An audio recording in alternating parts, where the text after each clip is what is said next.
हमारे साथ आयशा तंजीम मौजूद हैं, ब्यूरो चीफ हैं वॉइस ऑफ अमेरिका की। इस वक्त काबुल में, जरा उनसे काबुल की सूरत हाल देख लेते हैं कि काबुल में इस वक्त क्या सीन्स वो देख रही हैं। अस्सलाम वालेकुम आयशा। अस्सलाम वालेकुम। इस वक्त क्या सीन्स नजर आ रहे हैं आपको काबुल में, क्योंकि यहां पर बहस बड़ी हो रही है कि काबुल या लोग कैसे रिस्पॉन्ड कर रहे हैं इस तालिबान टेक ओवर को। आपको स्केप्टिसिज्म नजर आ रहा है, खुशी नजर आ रही है, लोग खुश हैं, डरे हुए हैं, क्या हो रहा है इस वक्त काबुल में?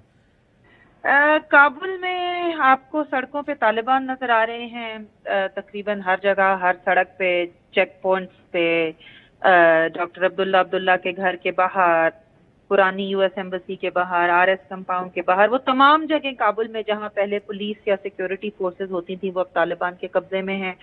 लोगों का ये हाल है कि काबुल में रेगुलरली ट्रैफिक, काबुल की मशहूर है कि बहुत बुरी होती है और रश आवर बहुत बुरा होता है, लेकिन सड़कें खाली हैं। कल सड़कें पूरी भर गई थी, जैम हो गई थी। जब एकदम से इतला आई कि तालिबान आए हैं, लोग घबरा के घरों को भागे। आज लोग घरों से जरूरत के लिए तो निकले, लेकिन ट्रैफिक बहुत लाइट थी। ज्यादातर लोग घरों में थे, दुकानें बंद हैं, शॉप्स बंद हैं, दफातर बंद हैं, बैंक बंद हैं, सब कुछ बंद है। सिर्फ खाने पीने की जगह खुली हैं, रेड़ियां लोगों ने लगाई हुई हैं, उसके अलावा सब कुछ बंद है। लोगों में क्या महसूस कर रहे हैं, मिक्स्ड फीलिंग्स है। कुछ लोगों ने शुक्र किया कि वायर तशद्दुद नहीं हुआ, अगर हमला होता और जंग होती तो दोनों तरफ से और बहुत सारे सिविलियंस की जाने जाने का खतरा था।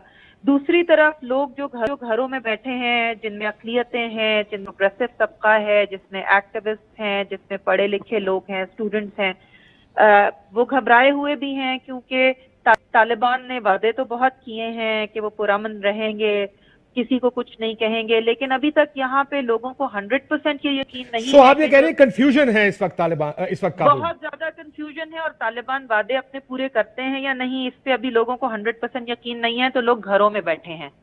ये जो नौदल है अब्दुल्ला साहब के घर के बाहर आपने कहा तालिबान खड़े हैं, आपको उस फ्रंट पे क्या लगता है? वो जो मुखालिफिन है, ये बात अभी हम प्रोग्राम में यही कर रहे थे कि क्या तालिबान उनके साथ इंगेज करेंगे जो 2001 से पहले के तालिबान है, और इनमें वाजे फर्क नजर आ रहा है। They are now trying to appease the international community. बयानात ऐसे दे रहे हैं जो लोगों को काम डाउन करने के, कोई फिक्र की बात नहीं, औरतों को हकूक देंगे, वो पुराना अफगानिस्तान नहीं होगा। ऐसा आपको लग रहा है कि ये उस तरफ लेकर जाएंगे अफगानिस्तान को? देखिए, उन्होंने बयानात बहुत अच्छे दिए हैं। अभी लोग इंतजार कर रहे हैं कि इन बयानात पे अमल होगा या नहीं। और बहुत सारे लोग ये भी पूछ रहे हैं कि जी दोहा में जो लोग बैठे हैं, जो इंटरनेशनल कम्युनिटी के साथ एंगेज कर रहे हैं, वो मुख्तलिफ हैं। जो यहाँ पे जमीन पे लड़ते रहे हैं, जो अफगानिस्तान के किसी दूर दराज गाँव से उठ के आए हैं, जिन्होंने शायद पिछले 10 साल में शहर नहीं देखा, बिकॉज वो कहीं किसी गांव के या किसी दूसरे फ्रंट पे लड़ रहे थे, क्या वो इतने सावी हैं? क्या उन्हें दोहा के सारे पैगामात का पता है? क्या वो उन पे अमल करेंगे? क्या उतना उनमें डिसिप्लिन है? बहुत सारे सवालात हैं लोगों के जहनों में। और तालिबान के बयानात से थोड़ा सा जो पैनिक था शहर में वो कम हुआ है। उनके शहर पे हमला ना करने से बहुत फर्क पड़ा है, लोगों में पैनिक कम हुआ है, लेकिन दूसरी तरफ तशवीश भी बहुत ज्यादा है। और अभी तक ये 100% यकीन नहीं है लोगों को कि ये जो तमाम बातें हो रही हैं इन पे मनोअन अमल भी होगा, या ये कि तालिबान के जो तमाम ग्रुप्स हैं वो इससे इत्तफाक करते हैं और मुख्तलिफ ग्रुप्स के दरमियान आरा मुख्तलिफ नहीं है।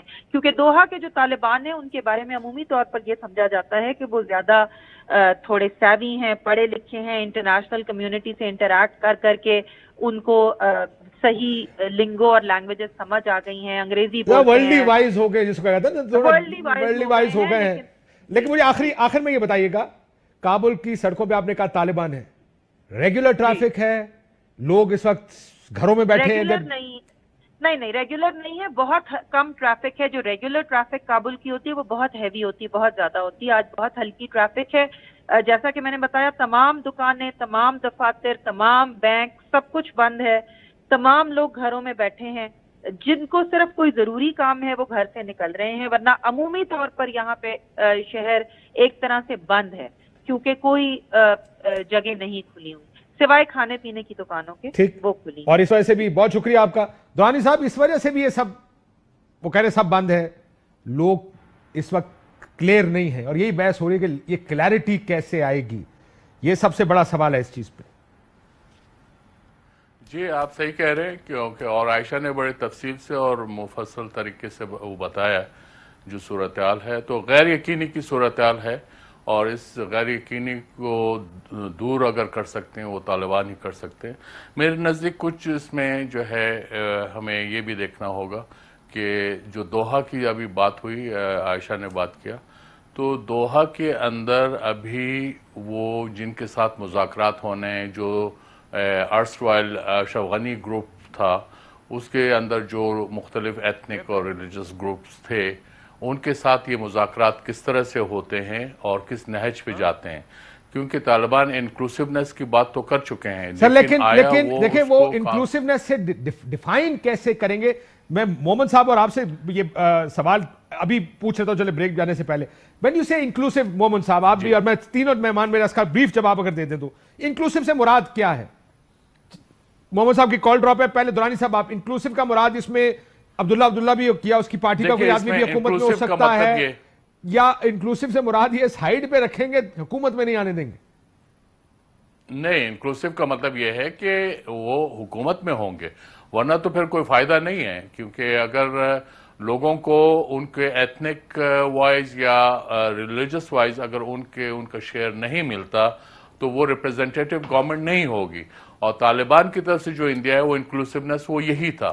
اس سے پہلے باتیں ہو رہی تھی جب یہ مذاکرات ابھی انیشل سٹیج پہ تھے، بلکہ لاسٹ منتھ یہ 70-30 کا فارمولا تھا کہ 70% جو ہے طالبان کے نومینیٹڈ ہوں گے، 30% دوسرے ہوں گے. لیکن اس میں ابھی یہ چیزیں پالیٹکس میں چینج ہو جاتی ہیں، صورتحال چینج ہو جاتی ہے. وہ اس وقت کی بات تھی جب طالبان قابض نہیں تھے. اب میرا خیال یہ ہے کہ طالبان زیادہ تر اوور ویلمنگلی دے ول کال دا شاٹس، لیکن ساتھ میں وہ باقی ایتھنک گروپس کو شامل کرنا چاہیں گے.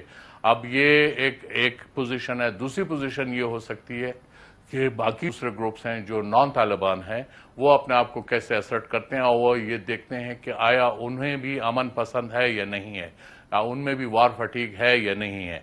اور اس کے بعد جو ہے عورتوں کے جو معاملات ہیں وہ ایک بہت ٹرکی سچویشن ہوگا طالبان کی ریکگنیشن کے لیے انٹرنیشنلی، کیونکہ امریکن جو ہے اس کو as a Trump card use کریں گے، اور اس پہ اب طالبان کے لیے بہت بڑا امتحان ہوگا اس صورت میں. جنرل صاحب فار یو. دیکھیں اس میں دو طرح کے گروپ ہیں جن کو سیٹسفائی کرنا پڑے گا. ایک تو بالکل وہ پولیٹیکل گروپس ہیں جو کہ حصہ مانگیں گے، جن کو شراکت داری چاہیے، اور دوسرے وہ گروپ ہیں جن کے خدشات ہیں. مثال کے طور پہ آپ کس قسم کی شریعت لانا چاہتے ہیں؟ آپ کہتے ہیں کہ جی ہماری اسلامی گورنمنٹ ہوگی، تو کیا پہلے والی اسلامی نہیں تھی؟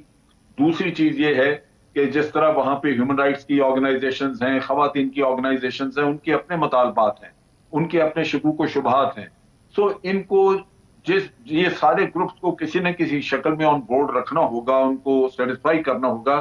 اگر یہ نہیں ہوگا تو پھر وہاں پہ کہیں نہ کہیں مخالفت رہے گی اور باہر سے قوتیں اس کو ایکسپلائٹ کریں گی. تو امن لانے کے لیے یہ ضروری ہے، جو ہم کنسنسس کہتے ہیں اور انکلوسیونیس کہتے ہیں، اس میں یہی ہے کہ جن لوگوں کو شکایات سر امریکن ٹھیک یہ ہو گیا. امریکنز کس طرح انگیج کریں گے طالبان کے ساتھ؟ جو بائیڈن نے خطاب کرنا، تھوڑی دیر میں بریک لے لوں. بریک کے بعد ذرا مجھے اس کے اوپر آپ دونوں بتائیں گے کہ امریکنز آپ کے خیال میں کیا ان کو تسلیم کریں گے یا نہیں، پہلا سوال. دوسرا، کیا امریکن بہت سی میں ایک بات سن رہا تھا کہ امریکنز آن بورڈ ہیں اس ساری چیز. How do you react to this? ایک بریک کے بعد